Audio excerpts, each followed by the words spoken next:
The world of Vtubing is nothing new to the internet. Becoming popularized in 2016 with Kazuna Ai, her popularity has started a Vtuber trend within Japan that would later expand worldwide across multiple platforms.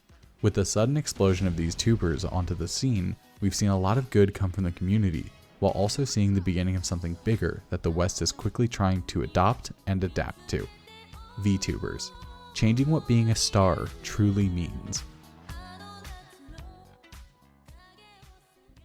With the growth of complete anonymity on the internet, we see a lot of people adopting this standpoint, where they are still an entertainer, but the visual aspect of their stream is kept anonymous to their audience.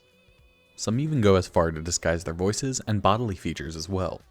Such is the case for one of the 7 Vshojo tubers, Zentreya. So in order for me to talk to you guys because I speak in dragon tongue, I have a translator, or else you just be hearing like mumbling and growling sounds. And nobody would understand that. And while we're on the topic of Vshojo, we should discuss the absolute monolith they are destined to become. Founded in 2020 by Justin the Gunrun Ignacio, who was originally part of the founding team of Twitch, has of late set his eyes on a new goal: creating the next big thing in virtual entertainment, the next era of visual stars, akin to the personalities we've seen coming from Japan, such as Vocaloids, and other large VTubers, such as Kazuna Ai. Vshojo is a very smart business plan and strategy with this rising interest in VTubing. In their own words, Vshojo is the leading talent management firm in the US for VTubers, which are content creators who use animated avatars as their public-facing personas on YouTube, Twitch, and other platforms. The use of avatars and remaining an anonymous YouTuber heavily comes from Japanese culture, where the importance of anonymity on social platforms is so vast that even social medias such as Facebook and Instagram have had a hard time grasping a foothold in that market. So will we see a similar switch happen in America? Absolutely not. It is ingrained into our culture to share every aspect of our lives publicly, but with the interest into Eastern and Asian culture growing quickly in the West, we of course will begin to adapt some of their practicing, Vtubing being one of them. Recently we saw very large variety streamers from the OfflineTV group switch to Vtubing partially, and they brought some awareness to the popularity of this community. Pokimane, after a long hiatus, returned with a virtual smile, with some criticism from the community and her own community for trend hopping. This seems to be common as there is gatekeeping that seems to happen for Western VTubing compared to Eastern VTubers. Lily Pichu, the mustachioed musician, however, received a much warmer welcome to the community due to seeming more genuine in the use and interest of Vtubing and her persona. She has adapted her stream to use Vtubing whenever she isn't fully up to being on cam, and while this is honestly a whole nother discussion of the stress that it takes to be an online personality and being under constant visual scrutiny, this is just a discussion about Vtubing right now. The slight uses of the Vtubing style, however, are trounced completely by the avid use and full world creation of the characters of Vshojo and HoloLive, and many others. Vshojo, they also promises model upgrades, so expect different outfits in the future. I hope in Valentine's Day I want an outfit. While being supported by their parent companies, the characters themselves have pretty much their own free will. The parent companies are akin to something like being partnered on YouTube or other social medias to reach a wider audience and obtain brand deals and other collaborations. The 7 streamers in the Vshojo group have their own followings around them while still being in full control of what they wish to accomplish as their character and persona. Project Melody, or just Melody, has multiple platforms that she uses to reach her audience in some of the most unique ways ever seen. She is possibly one of the most complex VTubers, with her Twitch streams ranging from gameplay to other variety streams is what you would expect from a VTuber, but she takes it a step further. She creates porn, hentai, sexual content. This may seem surprising, but it matches her overall character and how she acts on stream.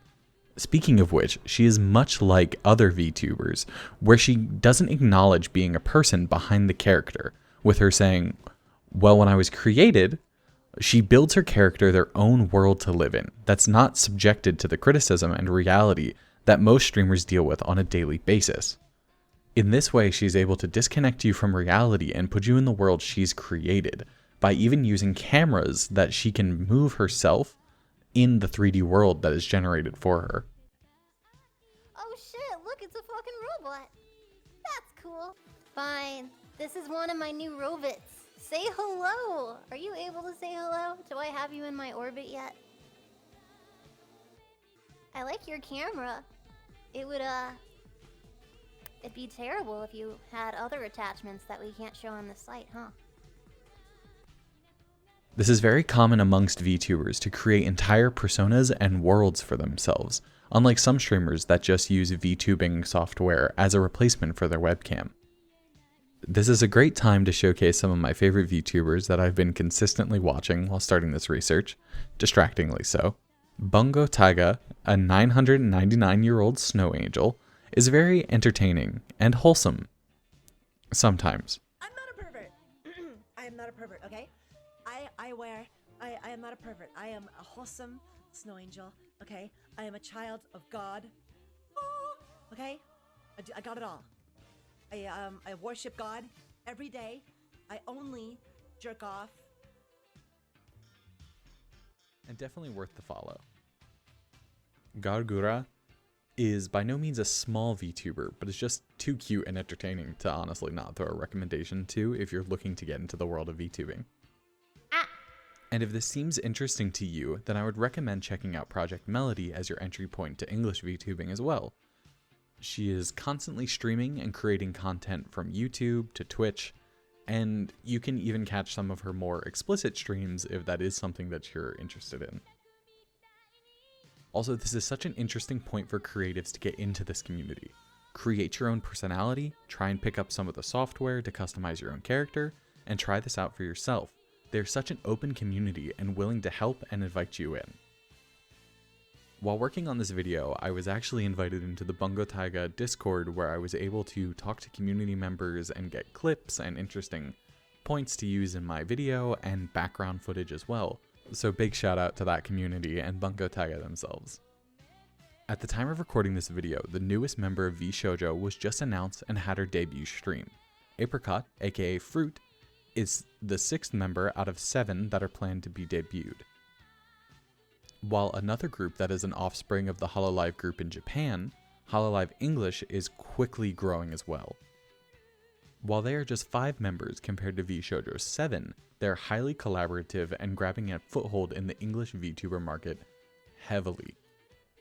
This shows the companies are very aware of the demand for these type of personalities to come to Western markets, and they are coming in droves.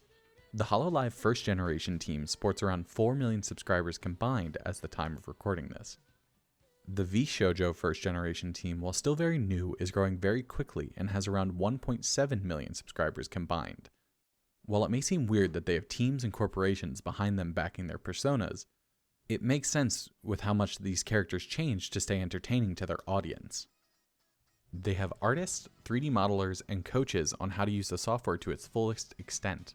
Not to mentioning the marketing and PR team behind them from their parent companies as well. Putting this into context of gaming houses, such as, rest in peace, the OG Creature Hub, or more of a modern phase house that would combine gaming personalities under one banner to create content, you can see this in the same light as that, just with cute anime girls instead. This is a new phenomenon that we will absolutely see branch into a monolith of entertainment, and just as Japan has seen this affect their advertisements and other culture besides just online, we will start to see that in the West as well. We will also see the larger groups start to branch into new generations if the success of the current generation stays on the up and up, while also seeing the smaller streamers grow together and help build a community around VTubing. Even spoken about by Paramount Pictures' resident futurist Todd Shilowitz on the Comic-Con at Home 2020 panel, he said, "We will start to see this technology of recreating a small version of you in a 3D space become household technology in the coming years. And I think VTubers are already leagues ahead of his predictions." This is something to look into and keep your eye on if you're looking for the future of entertainment. There is so much more to cover on this topic and this massive community besides the small amount I touched on here, but I hope you find this informational and entertaining. If you like the video, please give it a like and subscribe for more content. I promise I'm not going to follow this yearly upload schedule, and I have another video on Fallout New Vegas on the way, so I'll see you on the dusty trail, partner. Oh, I'm also going to be streaming on Twitch soon, so give that a follow as well. The link's in the description. Thank you for listening, and I'll see you all in chat. Closed loop.